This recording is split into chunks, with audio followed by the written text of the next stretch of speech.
қарап отыратын менің де көрермендерім көбі такси жүргізушілері. Егер де көліктері неге ұшырайтын болса, жол апатына көлікті жөндеу керек болса, не болмаса біреу обешумка жаңағы бронепленка жабыстырайын десе, таксистпін деп саған келсе, скидка бола ма біздің оқырмандарға?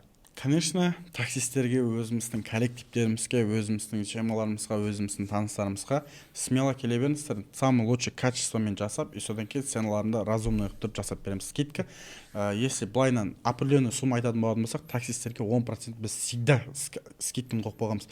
Мен келеді, брат, мен осындай таксист едім, таксовать етіп жүрген, осындай соғысып қалды, енді осындай болып қалды деп айтатын болатын болса, бірден айтамыз 10% скидка деп тұр, бірден айтамыз. Дос балаға да айтып қоямын, дос бала бірден 10% скидка жасап беріп береді. Мысалы 350 теңге дейтін болатын болса, 35 мың теңгесін алып мен сойт етіп тастай береді.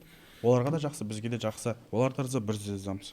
Сонымен достар, детейлинг центр мекен жайын, телефонын жалпы осы бейнероликтің астында қалдырамыз.